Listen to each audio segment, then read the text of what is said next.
dan kita semuanya dijaga oleh malaikat Tuhan ya.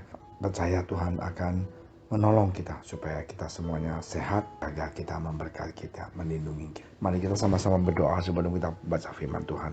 Terima kasih Tuhan Yesus atas hari yang indah ini. Kami semuanya anak-anak Engkau bisa berkumpul mendengarkan firman Engkau. Urapi hamba Engkau yang tidak layak. Dalam nama Engkau Tuhan Yesus, kami percaya firman Engkau akan menjadi kekuatan di dalam kehidupan kami. Saudara sekalian, ada satu ayat di Yehezkiel 36 ayat 26. Kamu akan kuberikan hati yang baru dan roh yang baru di dalam batinmu, dan aku akan menjauhkan dari tubuhmu hati yang keras, dan kuberikan kepadamu hati yang taat. Nah, saudara sekalian, apa yang terjadi di ayat Yehezkiel ini? Ini unik sekali bahwa Tuhan tahu Dia mau memberikan kita hati yang baru. Kita mau cerita tentang tanaman ya. Kita semuanya tidak asing lagi istilahnya pembajakan tanah. Jadi tanahnya dicangkur-cangkur gitu loh ya. Tujuan pembajakan adalah menggemburkan struktur tanah sehingga memudahkan bibit itu untuk masuk ke dalam tanah dan memudahkan akal tanaman itu menyerap unsur hara yang dapat mendukung pertumbuhan tanaman itu tersebut ya. Kalau petani itu pasti tahu. Nah, dalam bacaan firman Tuhan hari ini, Yeremia menegur keras orang Yehuda dan penduduk Yerusalem sebagai bangsa pilihan Allah. Sebagai penyampaian pesan Allah, Yeremia memperingatkan mereka yang hidup dalam penyembahan berhala agar kembali kepada Tuhan dan menjauhkan segala berhala menjijikkan tersebut. Yeremia berkata demikian, bukalah bagimu tanah baru dan janganlah menabur di tempat duri tumbuh. Membuka tanah baru merupakan pesan tersirat untuk menghancurkan segala kekerasan hati mereka. Seperti halnya membajak tanah yang lama. Sebab kekerasan hati mereka telah membuat mereka tidak mau mentaati perintah Tuhan. Saudara sekalian, kita bisa lihat, bangsa Israel bodoh ya. Bangsa Israel nggak taat ya. Nah, kadangkala kita juga sama. Nah, bangsa Israel itu membutuhkan tanah hati yang baru agar benih firman Tuhan itu bisa bertumbuh dalam hidup mereka. Tuhan berjanji akan memulihkan dan memberkati mereka. Tetapi janji pemulihan ini hanya berlaku jika mereka berbalik kepada Tuhan dengan meninggalkan segala dosa mereka.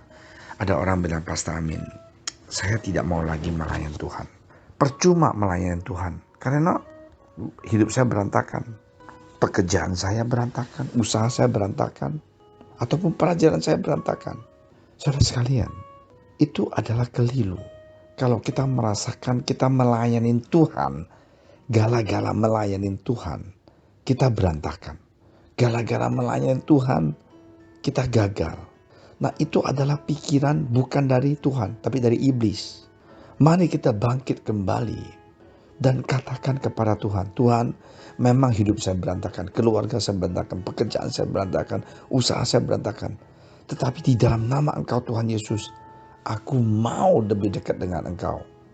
Tuhan, tolonglah aku. Biarlah Tuhan, pikiran yang jahat ini, negatif ini, yang dari iblis itu, saya mau tengking dalam nama Tuhan Yesus. Supaya Tuhan memberikan saya hati yang baru, hati yang taat. Saudara sekalian, ayat ini adalah firman Tuhan yang telah janji kepada kita bahwa Dia mengatakan apa? Indah sekali. Kamu akan kuberikan hati yang baru dan roh yang baru di dalam batinmu, dan aku akan menjauhkan dari tubuhmu hati yang keras dan kuberikan kepadamu hati yang taat. Hanya Dia yang sanggup memberikan kita hati yang taat. Asal satu hal, kita tinggalkan dosa kita. Katakan, Tuhan, aku benci dengan dosa aku ini. Tuhan, bantulah aku. Jangan kita sombong. Jangan kita tidak melayani Tuhan. Jangan kita jauh dari Tuhan. Jangan kita jauh dari saudara seiman. Marilah kita disiplin untuk dengar firman Tuhan. Karena firman Tuhan ada kekuatan di dalam kehidupan kita. Prinsip serupa berlaku bagi kita. Jika kita ingin memiliki pertumbuhan iman dan kerohanian, bukalah tanah hati yang baru. Mari kita buang segala dosa dan berbagai kebiasaan buruk yang buruk kita agar benih firman Tuhan yang hidup dan berkuasa bisa bertumbuh subur dalam kehidupan kita. Jadi saudara sekalian, kita ada PL. Kalau kita merasakan kita jauh dari Tuhan, kita merasakan kita malas ke gereja, kita merasakan gereja tidak ada apa-apa, kita merasakan pengkhotbahnya tidak kena saya. Mari kita jangan kritik, tapi kita membuka hati kita, buang hati kita yang jahat ini, yang tidak stabil ini, dan minta Tuhan tolong memberikan kita hati yang taat. Siapapun yang khotbah, asal firman Tuhan disampaikan, saya mau dengar, saya mau amin saja. Saudara sekalian, marilah kita jangan bisa ketawa bangsa Israel. Kita sering sama seperti mereka. Bangsa Israel ini yang hatinya keras, sombong, stubborn, ya, merasakan kita benar. Marilah kita belajar. Say sorry, terima kasih kepada saudara seiman, kepada istri, kepada suami. Penting sekali, karena Tuhan akan memberikan kita hati yang baru kalau kita mempunyai kerinduan, kalau kita mempunyai kemauan untuk tinggalkan dosa kita.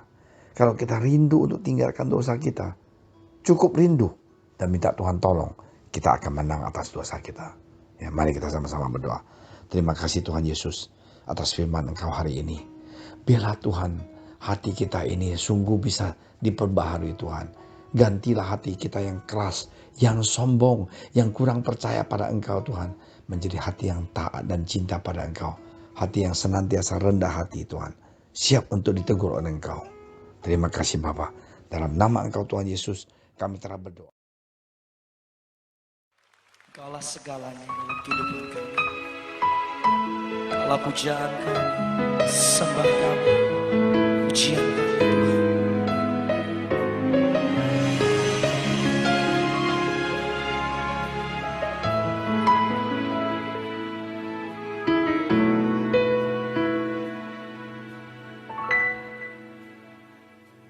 Kau Bapa yang mengasihiku, kuasa-Mu memulihkanku, hati yang baru Kau berikan untukku dapat melihat rencana-Mu indah bagiku. Kau ada di setiap jalanku, hatiku haus dan lapar akan Engkau. Kaulah segalanya di dalam hidupku, kerajaan-Mu, kebenaran-Mu, itu bagianku. Kaulah yang ku pandang selama hidup.